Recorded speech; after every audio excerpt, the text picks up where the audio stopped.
41ನೇ ಅಧ್ಯಾಯ. ಅಲಿ ಮಹಮ್ಮದರಿಂದ ವಿವರಣೆ. ದೇವಾ ಅವರಿಂದ ಚಿಂದಿ ಕಳವು. ಈ ಇಂದಿನ ಅಧ್ಯಾಯದಲ್ಲಿ ವಿವರಿಸಿದ ಘಟನೆ ನಡೆದ 9 ವರ್ಷಗಳ ನಂತರ ಅಲಿ ಮಹಮ್ಮದ್ ಅವರು ಏಮಾಂಡ ಪಂಥರಿಗೆ ಭೇಟಿಯಾಗಿ ಈ ಕೆಳಕಂಡ ಕತೆ ಹೇಳಿದರು. ಅಲಿ ಮಹಮ್ಮದ್ ಒಂದು ದಿವಸ ಮುಂಬಯಿಯ ಬೀದಿಯಲ್ಲಿ ಹೋಗುವಾಗ ಫೋಟೋ ಮಾರುತ್ತಿದ್ದವನಿಂದ ಆ ಫೋಟೋ ಕೊಂಡು ತಂದ ಬಾಂದ್ರಾದಲ್ಲಿ ತಮ್ಮ ಮನೆಯಲ್ಲಿ ತೂಗು ಹಾಕಿದ್ದರು. ಬಾಬಾ ಅವರನ್ನು ಬಹುವಾಗಿ ಪ್ರೀತಿಸುತ್ತಿದ್ದರಿಂದ ನಿತ್ಯವೂ ಆ ಫೋಟೋದ ಮೂಲಕ ಅವರನ್ನು ಪೂಜಿಸುತ್ತಿದ್ದರು.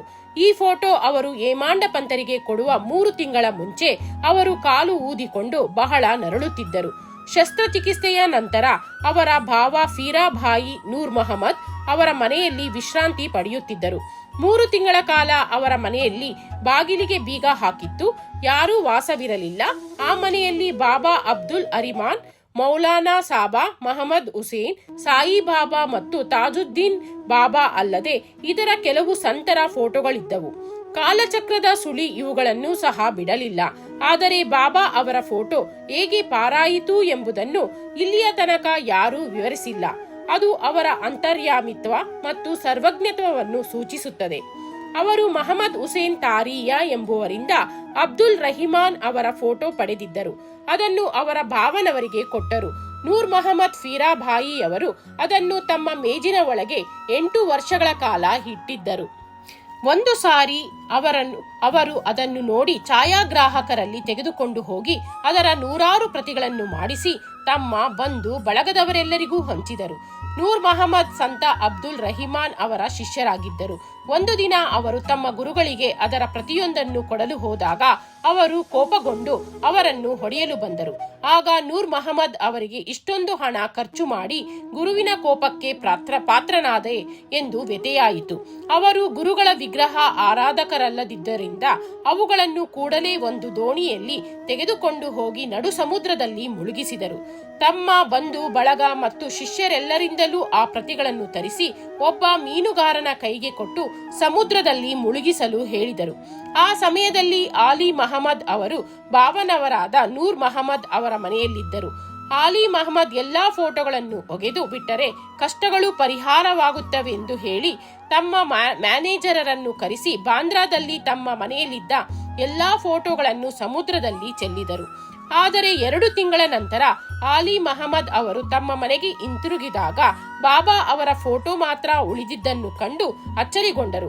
ಎಲ್ಲಾ ಫೋಟೋಗಳನ್ನು ತೆಗೆದುಕೊಂಡು ಹೋದ ಮ್ಯಾನೇಜರ್ ಬಾಬಾ ಅವರ ಫೋಟೋ ಅಷ್ಟೇ ಹೇಗೆ ಬಿಟ್ಟು ಹೋದರು ಎಂಬುದು ಅವರಿಗೆ ತಿಳಿಯಲೇ ಇಲ್ಲ. ಆಗ ವಿಚಾರ ಮಾಡತೊಡಗಿದರು. ಕೂಡಲೇ ಅದನ್ನು ತೆಗೆದು ತಮ್ಮ ಭಾವನವರು ಬಂದು ಅದನ್ನು ಸಮುದ್ರದಲ್ಲಿ ಚೆಲ್ಲಬಹುದು ಎಂಬ ಭಯದಿಂದ ಗೂಡಿನಲ್ಲಿ ಮುಚ್ಚಿಟ್ಟರು. ಮುಂದೆ ಏನು ಮಾಡಬೇಕೆಂದು ಯೋಚಿಸುತ್ತಿರುವಲ್ಲಿ ಬಾಬಾ ಅವರೇ ಬಂದು ಮೌಲಾನಾ ಇಸ್ಮೋ ಮುಜಾವರ ಅವರಲ್ಲಿಗೆ ಹೋಗಿ ಪರಿಹಾರ ಪಡೆ ಎಂದು ಸೂಚಿಸುವಂತಾಯಿತು. ಕೂಡಲೇ ಅವರಲ್ಲಿಗೆ ಧಾವಿಸಿದರು. ಮೌಲಾನಾ ಮುಜಾವರ ಅವರು ಆ ಫೋಟೋ ದಾಂಬೋಲಕರ ಏಮಾಂಡ ಪಂಥ ಅವರಿಗೆ ಕೊಟ್ಟರೆ ಸರಿಯಾಗಿ ಕಾಪಾಡುತ್ತಾರೆ ಎಂದು ತಿಳಿಸಿದುದರಿಂದ ಅದನ್ನು ಏಮಾಂಡ ಪಂಥರ ಕಡೆಗೆ ಹೋಳಿ ಹುಣ್ಣಿಮೆಯ ದಿನ ತಂದುಕೊಟ್ಟರು. ಈ ಕೆಳಕಂಡ ಕಥೆಯು ಆಧ್ಯಾತ್ಮಿಕ ವಿಚಾರಗಳಲ್ಲಿ ಹಸ್ತರಾಗಿದ್ದ ಭಕ್ತರನ್ನು ಬಾಬಾ ಹೇಗೆ ಕಾಣುತ್ತಿದ್ದರು ಮತ್ತು ಅವರ ಕಷ್ಟಗಳನ್ನು ಹೇಗೆ ನಿವಾರಿಸುತ್ತಿದ್ದರು ಎಂಬುದನ್ನು ತಿಳಿಸುತ್ತದೆ. ಚಿಂದಿ ಕಳವು ಜ್ಞಾನೇಶ್ವರಿ ಪಠಣ.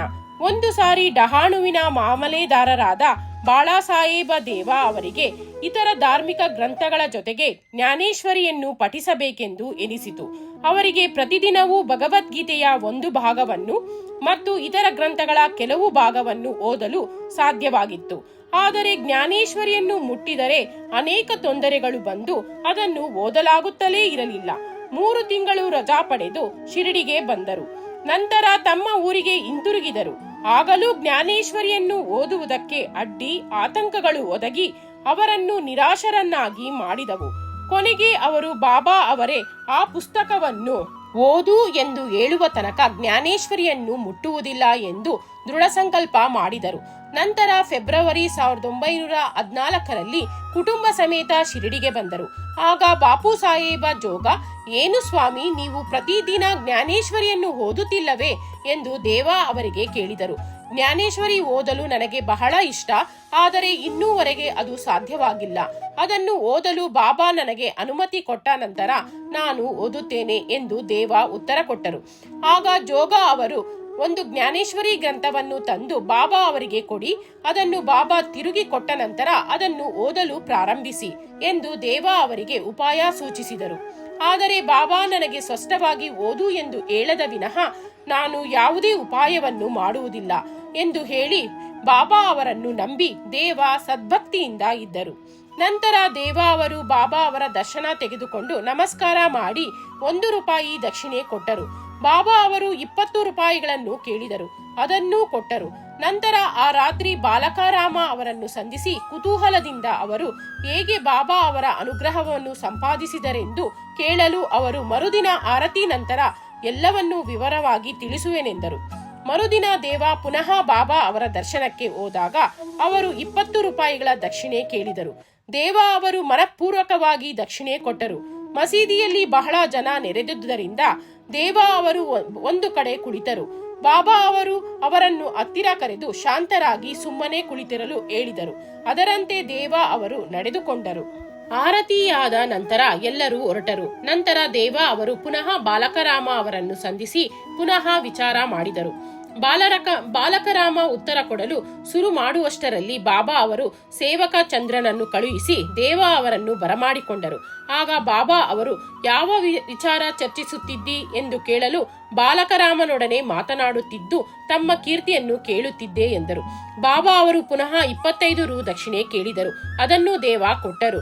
ನಂತರ ಬಾಬಾ ದೇವಾ ಅವರನ್ನು ಒಳಗೆ ಕರೆದುಕೊಂಡು ಹೋಗಿ ನನ್ನ ಚಿಂದಿಯನ್ನು ನನಗೆ ಗೊತ್ತಿಲ್ಲದಂತೆ ಕಳವು ಮಾಡಿರುವೆಯಾ ಎಂದು ಆರೋಪಿಸಿದರು. ದೇವಾ ತಾವು ಕಳವು ಮಾಡಿಲ್ಲ ಎಂದರು. ಬಾಬಾ ಅವರು ಮತ್ತೊಮ್ಮೆ ಹುಡುಕುವಂತೆ ಹೇಳಿದರು. ಅವರು ಪುನಃ ಹುಡುಕಿದರು, ಸಿಗಲಿಲ್ಲ. ಆಗ ಬಾಬಾ ಅವರು ಕೋಪಗೊಂಡು ಇಲ್ಲಿ ಯಾರೂ ಇಲ್ಲ, ನೀನೇ ಕಳ್ಳ, ಇಷ್ಟೊಂದು ವಯಸ್ಸಾಗಿದೆ, ತಲೆ ಕೂದಲೆಲ್ಲ ಬೆಳ್ಳಗಾಗಿವೆ, ಕದಿಯಲೋಸ್ಕರ ಇಲ್ಲಿ ಬಂದೆಯಾ ಎಂದರು. ಇದಾದ ನಂತರ ಬಾಬಾ ಕೋಪದಿಂದ ತೆಗಳಲಾರಂಭಿಸಿದರು.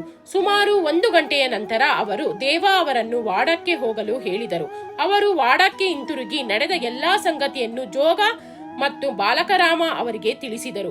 ಮಧ್ಯಾಹ್ನ ಬಾಬಾ ಅವರು ಎಲ್ಲರನ್ನೂ ಬರಮಾಡಿಕೊಂಡು ನನ್ನ ಮಾತುಗಳು ಆ ಮುದುಕನಿಗೆ ನೋವನ್ನುಂಟು ಮಾಡಿರಬಹುದು, ಅವನೇ ಕಳ್ಳನಾದುದರಿಂದ ಎದುರಾಗಿ ಒಂದು ಮಾತನನ್ನೂ ಸಹ ಆಡಲಿಲ್ಲ ಎಂದರು. ಪುನಃ ದೇವಾ ಅವರಿಂದ 12 ರೂಪಾಯಿ ದಕ್ಷಿಣೆ ಕೇಳಿದರು.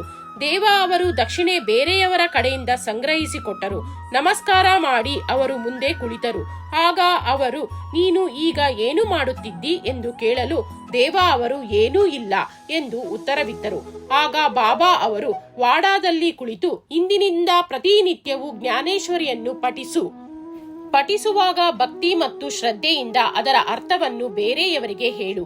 ನಾನು ಇಲ್ಲಿ ಕುಳಿತು ನಿನಗೆ ಜರತಾರಿ ಶಲ್ಯ ಬಹುಮಾನ ಕೊಡಬೇಕೆಂದಿರುವಾಗ ನೀನು ಇತರರ ಬಟ್ಟೆಯನ್ನೇಕೆ ಕದಿಯಬೇಕು?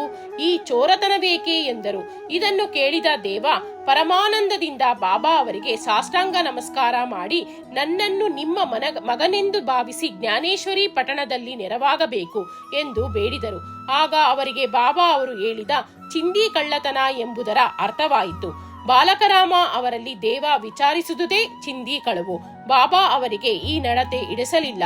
ಅವರು ಎಲ್ಲಾ ಪ್ರಶ್ನೆಗಳಿಗೂ ಉತ್ತರ ಕೊಡಲು ಸಿದ್ಧರಿರುವಾಗ ಬೇರೊಬ್ಬರಲ್ಲಿ ವಿಚಾರಿಸುವುದು ಅನಾವಶ್ಯಕ. ಆದುದರಿಂದಲೇ ಅವರು ಕೋಪಗೊಂಡದ್ದು. ದೇವಾ ಅವರು ಬಾಬಾ ಅವರ ಕೋಪ ಮತ್ತು ತೆಗಳಿಕೆ ಅವರಿಂದ ಕೊಡಲ್ಪಟ್ಟ ಆಶೀರ್ವಾದವೆಂದು ಭಾವಿಸಿದರು. ಈ ಸಂಗತಿ ಇಲ್ಲಿಗೆ ಮುಗಿಯಲಿಲ್ಲ. ಬಾಬಾ ಅವರು ಓದಲು ಆಜ್ಞಾಪಿಸಿ ಸುಮ್ಮನಾಗಲಿಲ್ಲ. 1 ವರ್ಷದೊಳಗೆ ದೇವಾ ಅವರಲ್ಲಿಗೆ ಹೋಗಿ ಅವರ ಪ್ರಗತಿಯ ಬಗ್ಗೆ ವಿಚಾರಿಸಿದರು. 1914 ಏಪ್ರಿಲ್ 2ನೇ ದಿನ ಗುರುವಾರ ಬೆಳಗಿನ ಜಾವದಲ್ಲಿ ಕನಸಿನಲ್ಲಿ ದರ್ಶನವಿತ್ತು. ಪೋತಿ ಜ್ಞಾನೇಶ್ವರಿ ಅರ್ಥವಾಯಿತೇ ಎಂದು ಕೇಳಿದರು. ದೇವಾ ಅವರು ಇಲ್ಲ ಎಂದರು. ಆಗ ಅವರು ಹಾಗಾದರೆ ಎಂದು ಅರ್ಥ ಮಾಡಿಕೊಳ್ಳುವೆ ಎಂದು ಕೇಳಿದರು.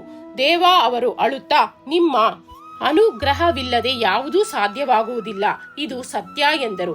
ಆಗ ಬಾಬಾ ಅವರು ನೀನು ಓದುವಾಗ ಬಹಳ ಅವಸರದಿಂದ ಓದುತ್ತಿ, ಈಗ ನನ್ನ ಸಮ್ಮುಖದಲ್ಲಿ ಓದು ಎನ್ನಲು ದೇವ ಯಾವುದನ್ನು ಓದಲಿ ಎಂದು ಕೇಳಿದರು. ಬಾಬಾ ಅವರು ಆಧ್ಯಾತ್ಮವನ್ನು ಓದು ಎಂದರು. ದೇವ ಪುಸ್ತಕ ತರಲು ಹೊರಟರು. ಅಷ್ಟರಲ್ಲಿ ಎಚ್ಚರವಾಯಿತು. ಇದರಿಂದ ದೇವಾ ಅವರಿಗೆ ಆದ ಸಂತೋಷವನ್ನು ವಾಚಕರೇ ಊಹಿಸಬಹುದು. ಶ್ರೀ ಸಾಯಿ ಪ್ರಣಾಮ. ಅಧ್ಯಾಯ 41 ಮುಕ್ತಾಯ.